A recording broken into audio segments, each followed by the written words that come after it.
மிதிலா பிரவேசம். இப்ப மிதிலைக்குள்ள நுழையறா. ரொம்ப பெரிய பில்டிங் மாடங். ராமர் ரொம்ப ஜா டிராப்பிங் ஆயிட்டாரு, வியந்து போயிட்டார்.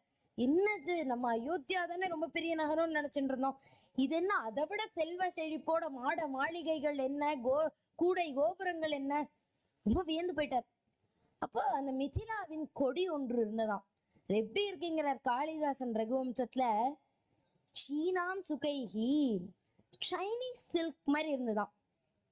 அந்த கொடி எப்படி ஆடித்துன்னு கம்பர் கவிவர்ணனையோடு எடுக்கிறார்.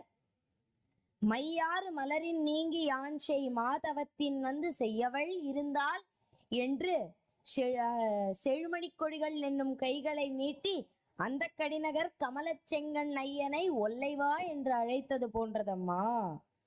அந்த கொடிகள்லாம் வந்து, ராமா, இந்த உலக அழகியாம் சீத்தை எங்க நகரத்துல இருக்கா, உள்ளவா, சீக்கிரம் அவளை மணந்துக்கோவா அப்படின்னு உள்ளவா உள்ளவான்னு கையாட்டுற மாதிரி ஆடித்தான் அந்த கொடி. இது கவிஞர்களோட ஒரு ஃப்ரீடம் வர்ணனை. இது சிலப்பதிகாரத்துல இன்னொரு அழகு எடுத்திருப்பார். கோவலன் பாண்டிய தேசத்துக்கு நுழையும் போது கொடி எப்படி ஆடித்துங்கிறார். வேண்டாம் கோவலா, இங்க உனக்கு வில்லங்கம்லாம் இருக்கு, நீ வராத, உனக்கு பிரச்சனை நடந்துரும், போன்னு ஆடின மாதிரி இருந்ததாம். அவ்வளோ அழகு தமிழ்ல வர்ணனைக்கும் போது.